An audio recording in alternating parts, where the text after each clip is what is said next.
Merci pour votre constante fidélité à Chérifla TV. Mesdames et messieurs, bonsoir. Bienvenue aux informations dont voici les titres. Une voiture stationnée devant les logos de la BCI, située aux alentours du rond-point Samaba à Amdalaï ACI, a été signalée aux forces de l'ordre dans la matinée du mardi 20 juin. Après vérification, il s'est avéré que c'était une force alerte.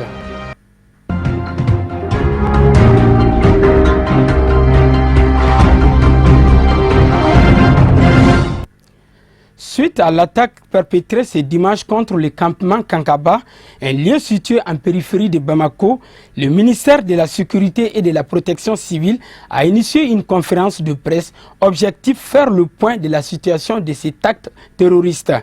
Écoutons le général de brigade Salif Traoré au micro de Kafouné Batili et Sédou Niaré. Hier vers 16 h, nous avons été alertés de coups de feu à l'intérieur du campement Kankaba. La police du 13e arrondissement s'est immédiatement portée sur le lieu. Elle a été accueillie par des coups de feu. Et les coups de feu ont persisté pendant un moment, ce qui a amené le commissaire à nous rendre compte rapidement que ce n'était peut-être pas un banal acte de banditisme. Nous avons conclu donc à un acte terroriste et nous avons dépêché immédiatement sur le lieu les forces spéciales antiterroristes. Et dans la foulée, nous avons décidé de monter un PC opérationnel au plus près de la scène pour coordonner les activités sur place. Vous vous rappelez aussi qu'à 18 h, nous avons fait un premier point de situation. À ce moment-là, il y avait 2 assaillants qui étaient neutralisés. 2 suspects avaient été interpellés, des suspects parce qu'ils étaient à un endroit où ils ne devraient pas être. Donc on les a interpellés pour les fins d'enquête.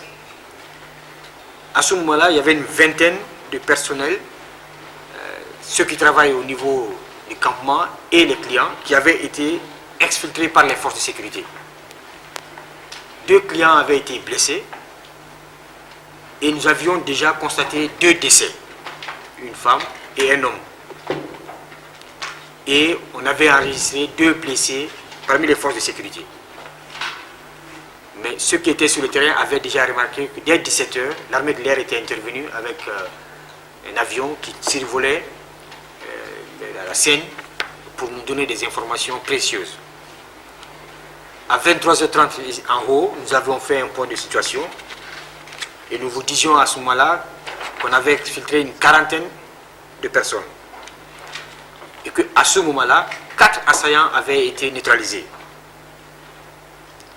Nous avions, dès ce moment-là, déploré un décès parmi les forces de sécurité et 6 blessés plus ou moins sérieux.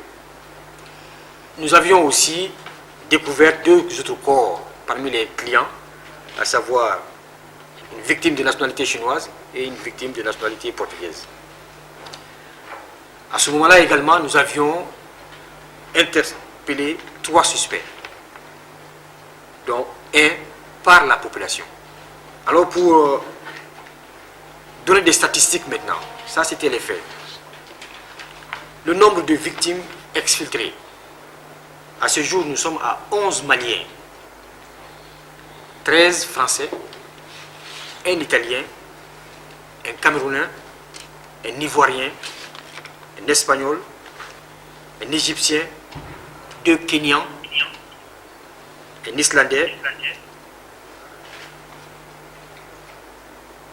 2 Norvégiens, un Néerlandais et un Hongrois. Il faut noter que dans ce lot, il y avait 4 enfants de 5 à 14 ans. Les cas de décès. Nous avons enregistré 4 décès au niveau des clients. D'abord, nous avons une franco-malienne,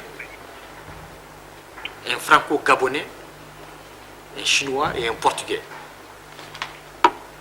À ce stade, nous avons déjà identifié formellement nom, prénom et souvent même âge de toutes les personnes que les forces de sécurité ont eu à exfiltrer, en vie ou décédées. ce qui donne une situation que nous avons corroborée avec le ministère en charge de la Santé, 46 admissions au niveau de l'hôpital du Mali, dont 5 décès, 7 blessés plus ou moins graves et 34 victimes indemnes. Voilà la situation, comment elle s'est déroulée. Et comme je l'ai dit, très tôt, nous avons abouti à la conclusion que nous avions là affaire à une attaque terroriste, même si elle n'a pas été encore formellement revendiquée. Mais malheureusement, nous avons subi un certain nombre d'attaques et qui nous ont permis quand même à reconnaître le mode d'action de ce type d'attaque. Une voiture stationnée devant les logos de la BCI, située aux alentours du rond-point Samaba 6 à Amdala Yassi, a été signalée aux forces de l'ordre dans la matinée du mardi 20 juin. Après vérification, il s'est avéré que c'était une force alerte. Kafkouna Bateli nous fait le compte rendu. Stationnée il y a 4 jours, après une panne devant la Banque de commerce et de l'industrie BCI, près du rond-point communément appelé Samaba, une voiture de marque Mitsubishi appartenant à un vieillard a fait susciter beaucoup de bruit à Bamako. Cette voiture garée depuis quelques jours a donné l'impression d'une voiture piégée. Après avoir été alertée par les riverains, une équipe de déminage des forces de sécurité s'y est immédiatement rendue. Survint alors une fouille minutieuse de la voiture. Aucun engin explosif n'est détecté. Le propriétaire du véhicule, alerté, se rend sur les lieux pour présenter ses excuses, tout en affirmant aux forces de sécurité qu'il avait confié son véhicule à quelqu'un. Selon des témoins sur place, cette voiture était à cet endroit depuis 4 jours. Bon, nous avons un agent au niveau de la caméra surveillance de BCI, celui qui nous a informé depuis le vendredi passé qu'il y a un véhicule devant la banque. Donc, on a informé les chefs de personnel de banque pour leur montrer qu'il y a un véhicule déjà. Moi, je le vois, je l'ai vu aussi.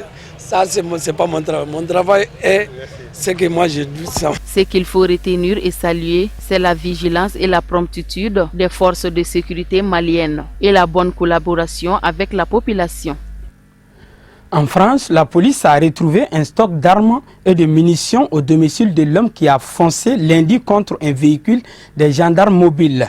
Il disposait d'une autorisation de détention d'armes car il pratiquait les tirs sportifs. Les récits de Moussa Fomba.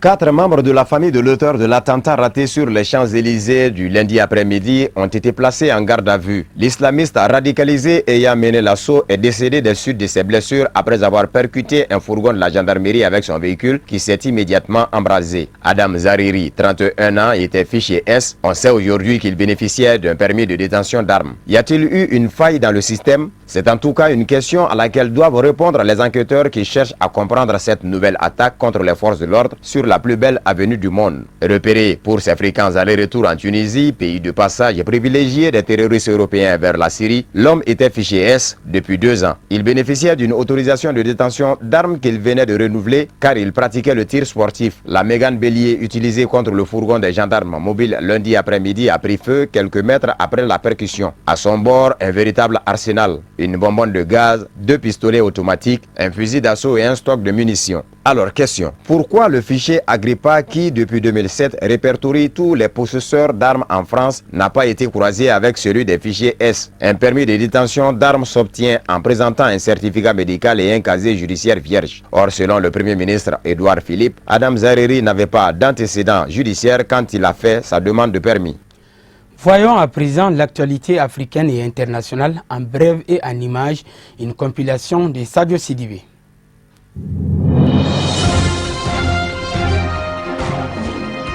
À la une de l'actualité africaine de ce mardi 20 juin, le rapport rendu public par le Haut Commissariat aux réfugiés et HCR fait état de 65,6 millions de personnes réfugiées ou déplacées à l'intérieur de leur pays. C'est 300 000 de plus qu'en 2015. Le continent africain est très touché par ces mouvements de population, notamment le Soudan du Sud. Parmi les 10 pays que l'on a le plus fui l'année dernière, 7 se trouvent en Afrique. Le Soudan du Sud, le Burundi, la Centrafrique, l'Érythrée, la République démocratique du Congo, le Soudan et la Somalie. Le Haut Commissariat de l'ONU pour les réfugiés se désole de voir que, malgré la gravité de la situation au Soudan du Sud par exemple, Les financements ne sont toujours pas à la hauteur. Le HCR précise que le sous-financement est arrivé à un point tel que même l'aide d'urgence vitale est désormais compromise. En comptant les déplacés internes et ceux qui ont quitté le pays, cela représente 3,3 millions de personnes, en grande majorité des enfants, et l'exode se poursuit en 2017.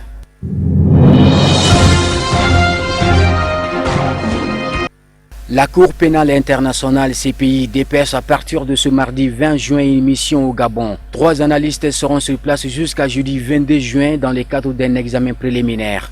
Objectif, se faire une meilleure idée de la situation et établir des contacts. Une procédure lancée suite à des dossiers déposés par l'État et l'opposition l'an dernier. Après la violente crise qui a secoué les pays en août et septembre 2016 après l'élection présidentielle, chaque camp accuse l'autre des crimes contre l'humanité. Selon les autorités, Zamping et ses partisans préparaient depuis plusieurs mois un plan pour attiser la haine, provoquer des violences, voire inciter à commettre un génocide.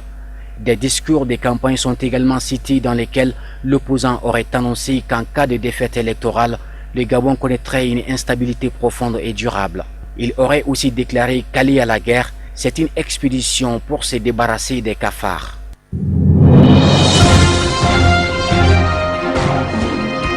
Plus de 600 soldats du Congo travaillant pour l'ONU en Centrafrique sont accusés d'agressions sexuelles vont être renvoyés chez eux, ont annoncé des responsables de l'ONU lundi. Le secrétaire général de l'ONU, Antonio Guterres, annoncera le départ de ces soldats ce mardi lors d'une conférence de presse aux Nations Unies. Cette décision survient après un rapport accablant des responsables de la mission de l'ONU en Centrafrique, MINUSCA. Outre des agressions sexuelles, ces soldats sont accusés de trafiquer du carburant et de manquer de discipline. Les Nations Unies comptent 10 000 soldats et 2 000 autres personnes servant la MINUSCA en Centrafrique, qui s'est enfoncée dans l'anarchie en 2013 après le renversement de l'ancien président François Bozizé par des groupes armés Séléka pro-musulmans, entraînant une contre-offensive des milices à majorité chrétienne anti-Balaka.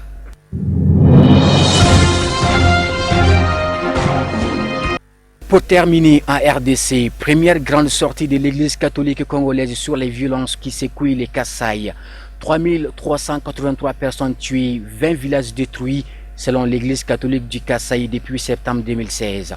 Dans un communiqué publié ce lundi, l'annonciature apostolique de Kinshasa donne dans les détails les dégâts occasionnés par cette violente crise. La pire crise humanitaire que connaît la République démocratique du Congo depuis 5 ans, selon le bureau du Haut Commissariat aux droits de l'homme en RDC. Selon les vice-présidents de la conférence épiscopale catholique congolaise CENCO, la violence dans les Kasaï constitue une crise humanitaire majeure qui découle d'une instrumentalisation politique et de la pauvreté.